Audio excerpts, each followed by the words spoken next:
Hey, what's going on, you guys? Today I'm going to be doing an out-of-box review for the Master Grade Wing Gundam Zero. Now, as a lot of us might also know, this is the Wing Zero Custom, or, it's many different variations of names, whatever. Anyway, as I said in the unboxing, this is a kit that I'm building as sort of a commission, for a friend of mine, not just any friend, basically one of my best friends.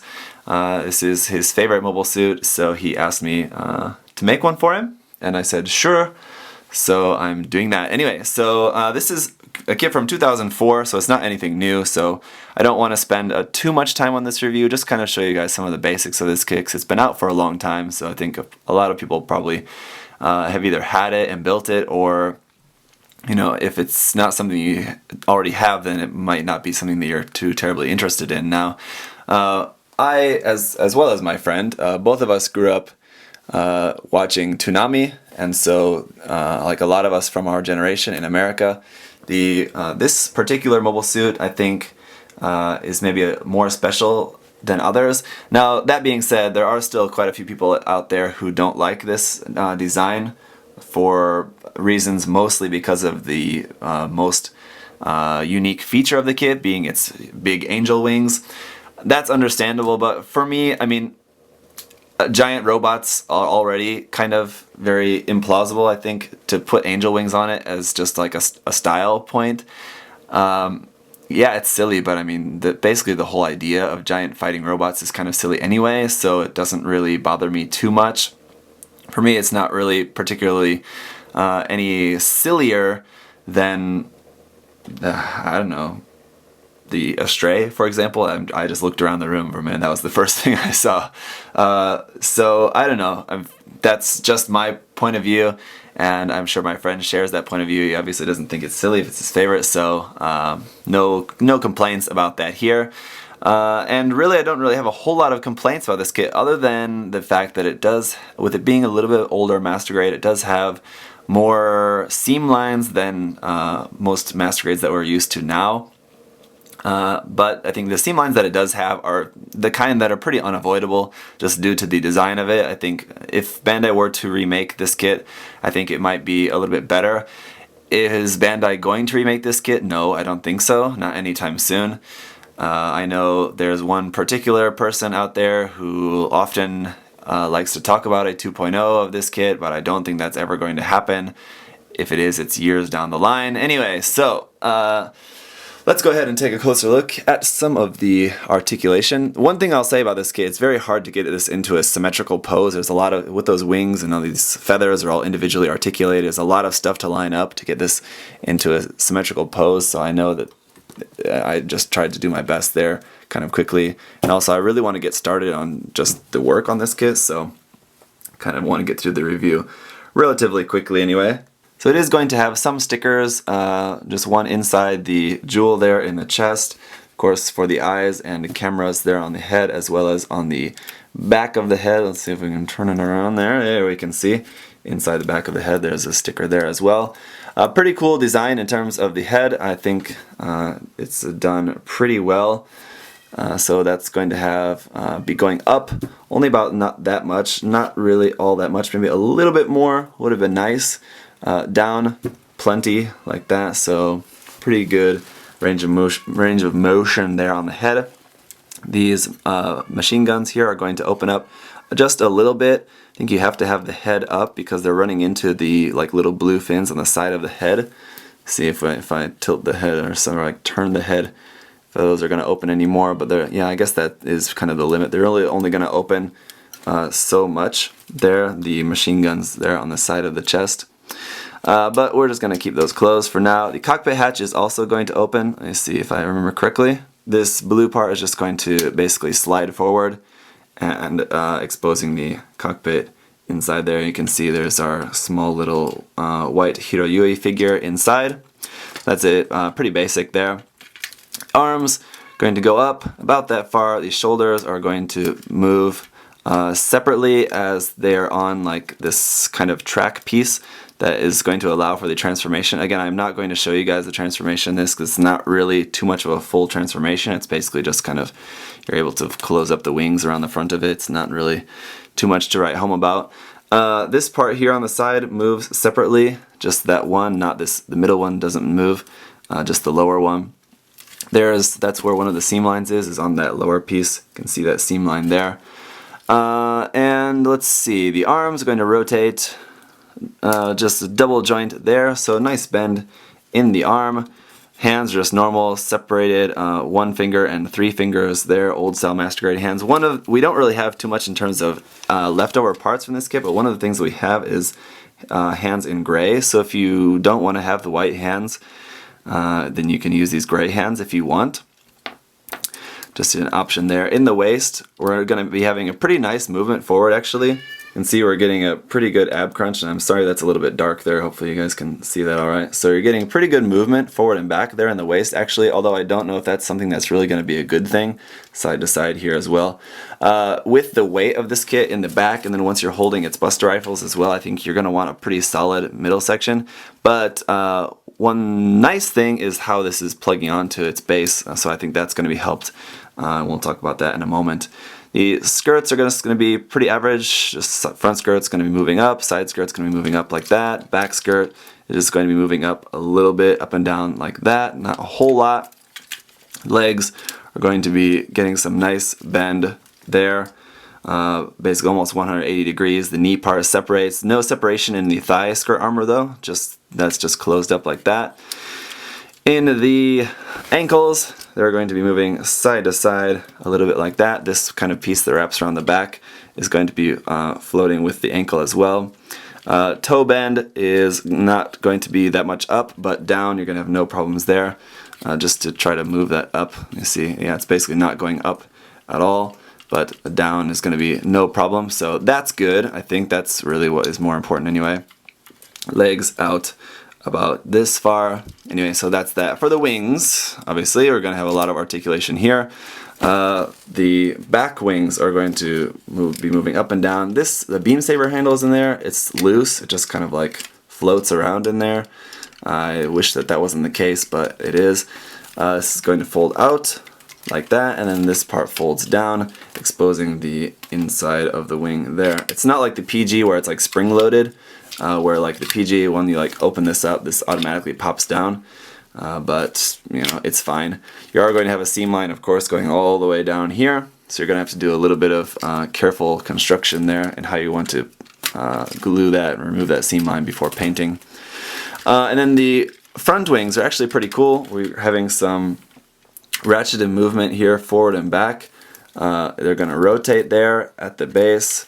Going to rotate at the top as well, and then move up and down at the top. This is also like a ratcheted system there. It works pretty well, I think. And the wing is going to open up like so. So pretty cool mechanism there. When you're trying to put it back together, you have to be a little bit, it's a little bit tricky. Yeah, the way that these parts fold in on each other, yeah, you just kind of have to do something like that. It came off there, but that might be good. Let's just set that guy off to the side for a moment so we can just take a look at this. Each one of these feathers is individually on its own ball joint, so they're all going to be floating on their own, which is nice, but again, like I said, for posing it kind of takes you a minute to line those up. These front ones also are on this piece that allows all three to move together, forward and back. That's again for the sort of transformation when you want to close up the wings on the front, then you need to fold these out like that, so these will actually be like on the front forward like so. And yeah, so that's pretty much it. These individual individual feathers again are rubber, so a little bit different material. I'm just going to paint them and hopefully the paint will stick and not crack. I'm going to use primer surfacer, so hopefully that'll be better than just regular surfacer. Hopefully it'll stick, the paint will stick well on that.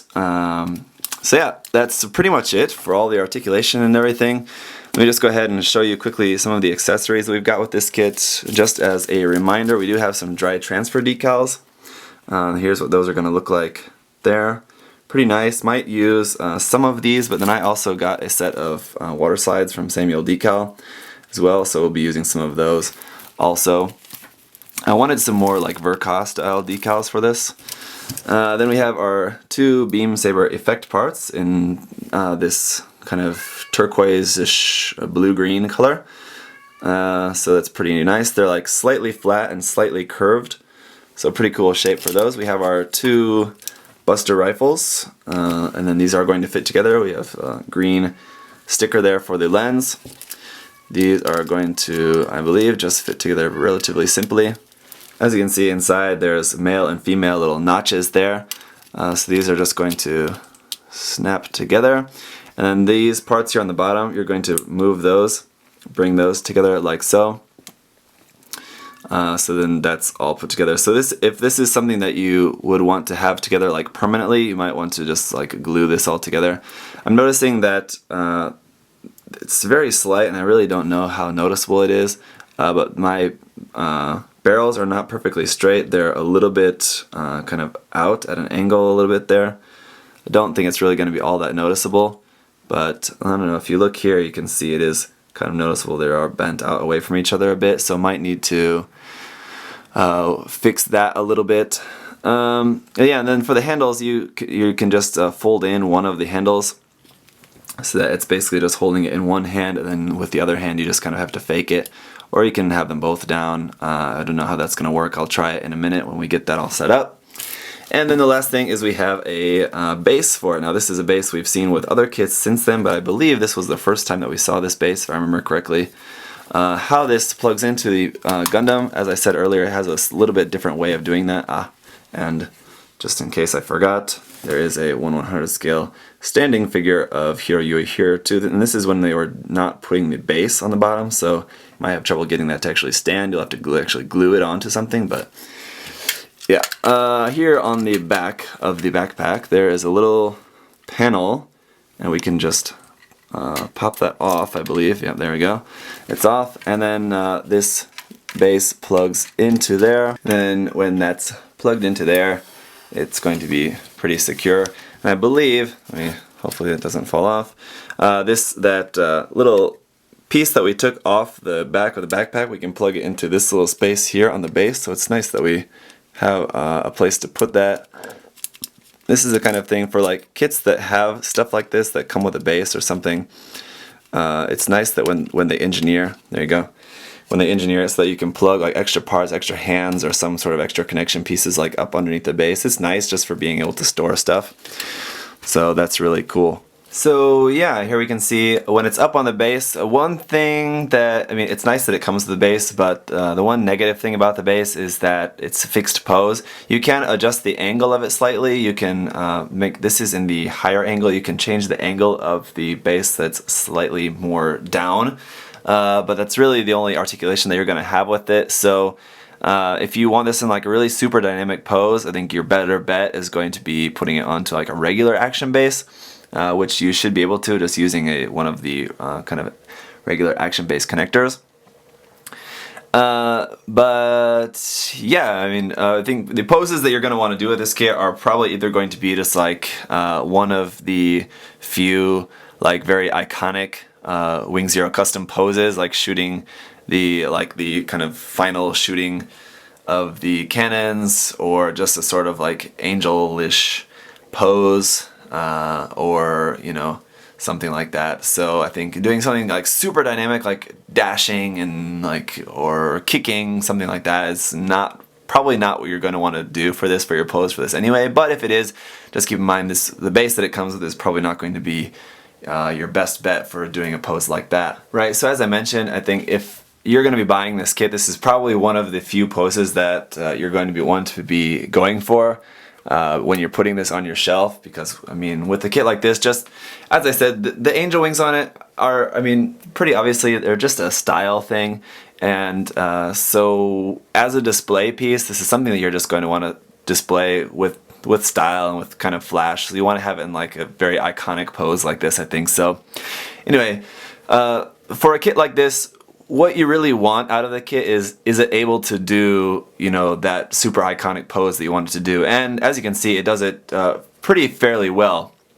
Like I said, really the only problems that I'm having with this kit at this point in doing this pose is, number one, just getting everything lined up perfectly symmetrical. It's pretty good now, but I mean, it's still not perfect, and I think a little bit of a perfectionist in that. If it's something that I was going to put on my shelf, I would want everything to be just right. The other thing that it's having a problem with is handles. It doesn't hold the Buster rifles that well. There's no peg in the handles. I guess this was maybe before they were doing that, and Bandai really should have hurried up their ideas.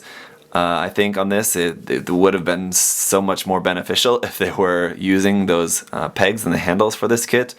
So that might be something I might have to mod for this kit, because I don't want to give it to my friend and have him like trying to be posing it and it's just not holding the rifles at all. So might try to do some modification for that. What I'm thinking might be a good idea is just using magnets. Put a magnet in the handle and a magnet in the hand. That way it should be able to hold it with no problem at all. So I'm thinking that's probably what's going to be the easiest option.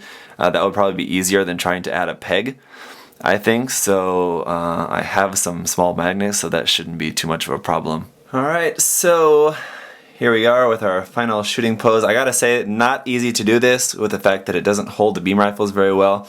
Basically what Bandai did was they made like a little notch at the end of the beam rifle, at the back of the Buster rifles, that basically hooks up underneath the sort of armor panel of the chest there. So it's kind of like Bandai's really cheap trick basically to be able to pull off this pose. I think there's a lot of better ways they could have done this.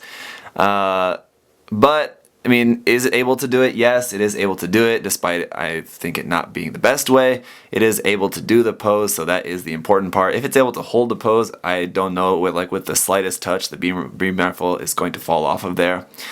I know for sure, because I had this basically all posed up, and then I don't know, what was I doing? I tried to adjust like the like one thing with the legs or something, and like the whole thing just fell off the stand and everything. So yeah, it's not the easiest kit to get everything lined up. It's not the easiest kit to keep everything stable.